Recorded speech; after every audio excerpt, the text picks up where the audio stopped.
Motronics.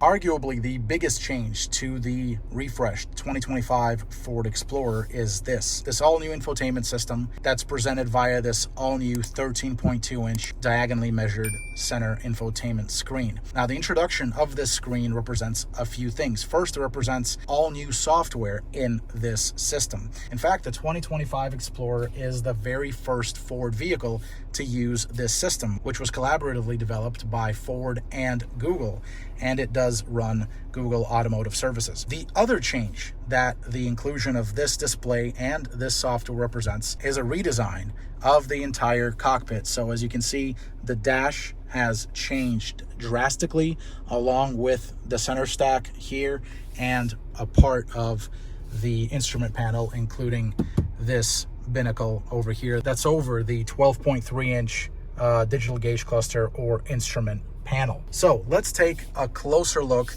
at this infotainment system. It essentially is a collaboration between Ford and Google, and it does run ultimately on Android. So this here is the home screen. If I tap this home button here, it will show you this home screen. I'll walk you through what else is available here in just a second. Over here in the top left corner, you'll see the time. And over here, you see the profile. This is profile 1. Different drivers can have different profiles, and that will customize all kinds of things in this infotainment system. Here, there's a shortcut for adding a phone. When you do pair a phone, it will be displayed here. And this here shows the audio. If I turn it on, you will see what is playing on the audio system. And then over here on the right, you do have a little menu here that shows the various shortcuts. So I could go to notifications, I can see the signal strength, I can see that GPS is also working. And then this brings me to the bottom row over here. This bottom row is the new HVAC control panel. Essentially the panel that controls the climate settings for the vehicle. There are no more hard buttons for the climate control in the 2025 Explorer. In fact, these 6 buttons right here are the only hard buttons that are located on the center stack. There are some more down here on the center console, including this rotary gear selector, this rotary drive mode selector, and the electronic parking brake controller. But outside of that, this is it. Not a single one of these buttons controls the climate settings. So what did Ford do? Ford put them over here on the bottom of this new 13.2-inch screen, and these controls are always here. You can quickly change the temperature for the driver. The front passenger can quickly do the same. Here are the seat, heat, and ventilation controls, along with the control for the heated steering wheel if the vehicle is so equipped. And then there's also the control for the fan speed. So I can control the fan speed manually. I can go up to here. I wonder, can I slide this panel out? Yes, I can. And then I can just go here and control the fan speed this way. The good news is that this is very responsive. This scrolls, as you can see, it scrolls like butter, as Steve Jobs once famously said. There's also an automatic control here for the fan speed. In fact, there are 3 of them. So I could go auto 1, you can see by that orange indicator there. I can go auto 3 or auto 2. I'll leave it at auto 1 for now. Here I can change the direction of the airflow. So I could go essentially defog. I can point it towards the body, or I can point it towards the legs. And then this, I believe, is the recirculation. And then over here I have a little icon for rear. So here I have front. These are controls for the front. I can also hit rear, which would give me the ability to turn on, yep, there it is, to turn on the rear climate system. And here I can control the fan speed, and I can control the temperature as well. This again for the rear system. I can then X out of it, and there it goes back to the home screen. Here I have max defog, defrost for the rear window, the ability to toggle the AC system on or off, and then the seat ventilation and heating for the front passenger, and the temperature control for the front passenger as well. All right, so that's the HVAC control panel. What else do we have here? Well, as you can see, the screen is split up into these quadrants here. This is, again, the home screen. This here is the input source. So if I hit this, I can quickly go to Sirius XM, FM, AM, Bluetooth audio, or Google News. And then I also have the ability to pause the radio, so I can do it like so. I can resume it, and then I can catch up to live, and there we are, live. From there, clicking into any one of these quadrants will bring me to the full interface for that app. So as you can see here, I have maps. If I go in here and I hit maps, there we go, to the mapping interface, from where I can do a point of interest search, and I have some shortcuts for gas stations, restaurants, grocery stores, coffee shops, so on and so forth. I must say that the horizontal orientation of this screen works very well with the Maps interface. This is running Google Maps, and the system looks great, whether you're just browsing around and searching, or if you're actually driving and you want it to display north up or the direction of travel up. Whichever way you want it done, it's able to do it. I can also use gestures that are familiar to smartphone users, like pinch and zoom. I could go and recenter the map. I can then also zoom out and zoom in this way if I don't want to do the pinching motion. And I can, from here, then just go in and search for a point of interest. I can also use my voice by clicking that icon right here. So if I click into it, McDonald's. Got it. There's a McDonald's 2.2 miles away. Navigate to that one? No thanks. Okay, how about the one 2.3 miles All right, away? it's going to continue if I don't stop it, but you get the idea. I can search for things very quickly. The system is very responsive, and the graphics are very good as well. Here I can just go into settings, and I can configure all kinds of things in settings here. Again, check out this menu. It scrolls like butter. There's no delay, there's no lag, there's none of that stuff. It's just happening. I can also go and say I want maps to be available offline, and I can auto download the map, or I can select my own map in case the vehicle does not have a cellular signal, and I'll be able to use the mapping system that way. And what else is there? I can toggle so I can have alerts only. I can have it unmuted and displaying and telling me the entire instruction set for directions, or I could just mute it entirely. And here I can go north up, as I was saying previously. I could go route overview, or I can go perspective, which is the mode that it's in right now. So that is, in a nutshell, the map. Let's go back home. I can then from here click into, let's click into the music here. And there you have it. It's currently playing U2, Angel of Harlem. I can quickly select the next station. As you can see, there's no way to go back and forth. There's no seek buttons, no hard buttons anywhere here in the interior. So I do have to use these on-screen buttons. So I can go channel, and then it brings me to the Sirius XM channels menu. I can just select a channel this way if I want to. I could, of course, use voice commands. I can use voice commands for almost everything I've shown you thus far. Or I can simply type in the channel. So if I were to just hit one of these, I could go direct tune. It will give me whichever station I want to go to. So let's say I want to go to channel 1, and I hit go. There it is. That's a Sirius XM promo channel, ironically. And then I can also browse by category. So if I hit this and I hit categories, it'll give me the categories: music, sports, news, talk, and I think those are the categories right there. At the very top here, I can select the source, and there are my sources right there. This system does also have Apple CarPlay, Android Auto, and it has Alexa integration built in as well. So the Alexa assistant can actually take over for Google in some of these cases if you have it so configured. Okay, going back home, I can select the sources very quickly using that button. I can also set up different profiles.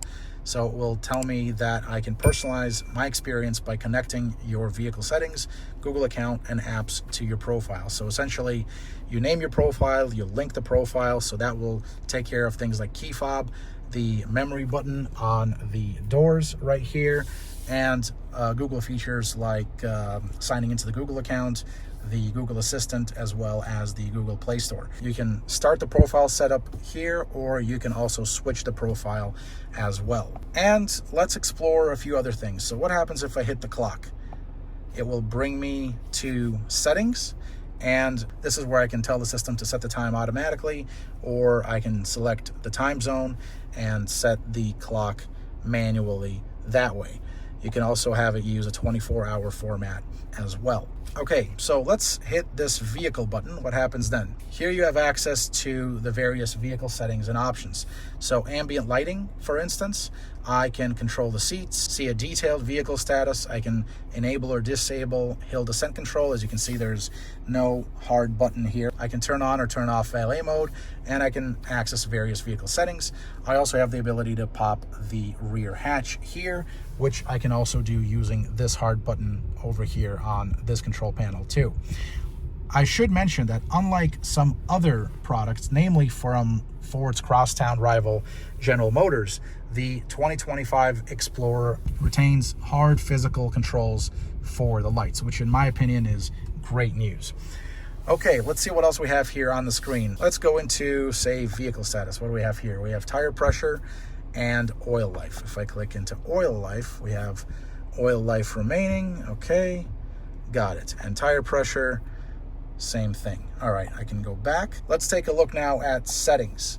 And this is where you have all the possible settings. As you can see, there is really two menus here. First is this menu, and then another one here. So I could scroll up and down within this left-hand menu right here, and I could, for instance, go into sound. That will present a separate secondary menu right here on the right, which I can scroll within and set whatever I need to set.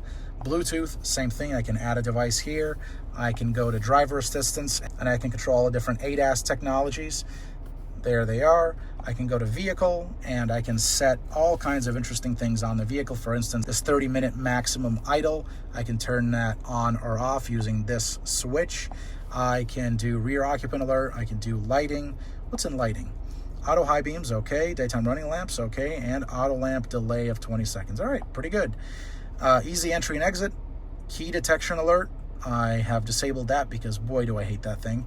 And remote start setup, I can also go into that. So I could turn on or off remote start. I can do automatic climate control when remote start is activated.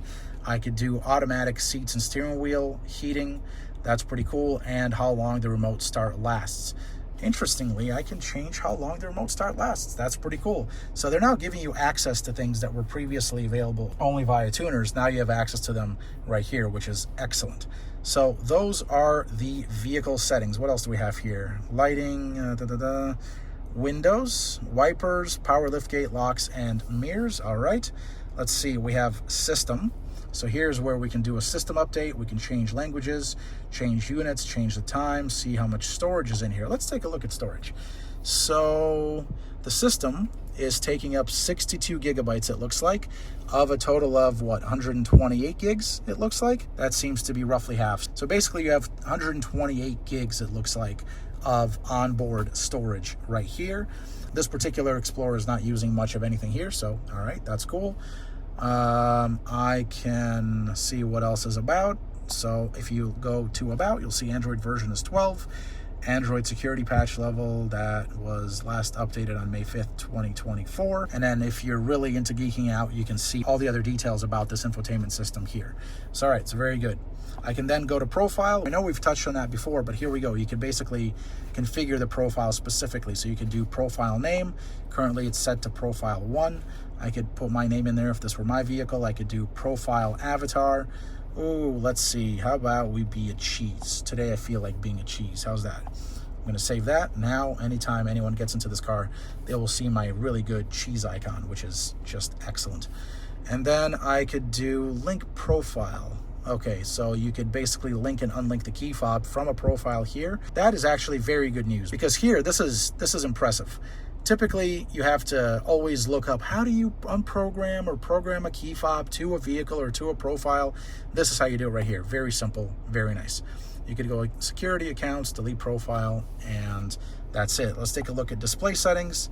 There's a touchscreen beep. You can turn that off, and now there's no more touchscreen beep. To my cheesy profile, all right. I could do touchscreen brightness offset. So what does that mean? That means that it allows you to manually change the brightness of the display. Depending on the lighting conditions outside, there may be limits on how bright or dim you can make the display. Okay, got it. So it typically does it automatically. Mode is dark. You can go auto. I think auto is actually best because in some cases you do want a light theme on this. So like right now it's daytime. Why are we running a black theme? Well, some of you might prefer to run that. I personally like it like this when it's daytime, and I like it dark when it is nighttime. You can also choose the color of the theme, so either blue, copper, or green. There it is, green. So now I have green and a cheese icon, which is great. And then I could do a comm screen, and that is the comm screen right there. So it just gives you the date, essentially. And you can see there is a whole bunch of other menu items here, including network and internet, 911 assist, assistant voice, location, notifications, privacy, security, accessibility, apps, and Google. You can also go to this third icon on the left. Man, I really do like my cheese icon, I gotta say. I'm really proud of it.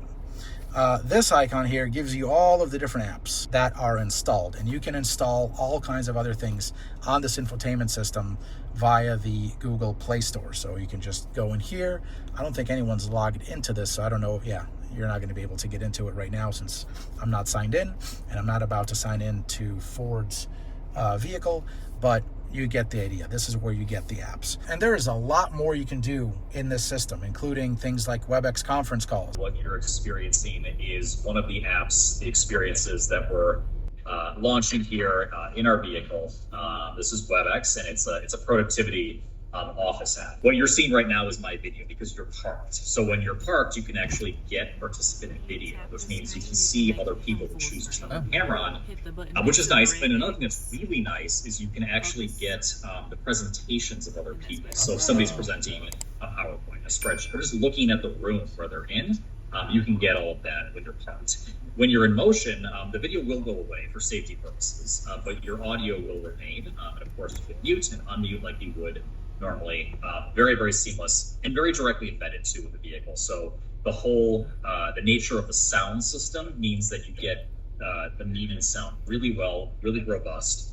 And it's something that we believe in really well, really importantly too, about productivity and the sort of office space. So we're going to continue to offer apps and services in the space, new experiences to help get people's time back and make their drive really, really useful. You can also install games and play those games with an external Bluetooth connected controller. Or if you really want to, you can hook up a Bluetooth keyboard to this screen, and you could browse the web, or alternatively, you could watch movies and videos. So let's see, if you go to YouTube, I'm just curious now. If I go to YouTube, all right, it's going to give me the interface. Try searching. All right, I like searching. How about we search for Metrolix? Oops, it's not a Z, it's an X. Search. Look at that. That's our channel. Very nice. So if I click into this, I just want to see my video play on the screen, which is excellent. There it is. It's going. It's going. This is G right here, our host. Okay, very good, very good. So you can see, you get an idea of how this works, which is awesome. So let me back out of this, and from there you have games that you can, there's Asphalt Nitro 2. I don't know if you actually need a controller for this. I imagine that it's probably best if we were to use a controller. Let's see, it's loading. Of course, a lot of these apps and functions that necessitate the driver's attention, they are only accessible when the vehicle is in park, which is currently the case here for us. All right, looks like we did not have much success in launching Asphalt Nitro 2, but I think you get the idea. If you really want to play a game on this, you can. And then there's a whole bunch of other things. You can go into towing, for example. You could add a trailer, and it will give you different aids for the trailer, such as the connection checklist. So overall, this is quite a nice system. Like I said, this is all new for the 2025 Explorer, and we should start seeing this very system on all kinds of other models from the Ford Motor Company in the near future. The screen itself is bright, the graphics are crisp, and as you saw, the system itself is very quick and responsive. For FordAuthority.com and the Metrolix Network, I'm Mr. Cheese, Alex Luft, signing out. Motrolix.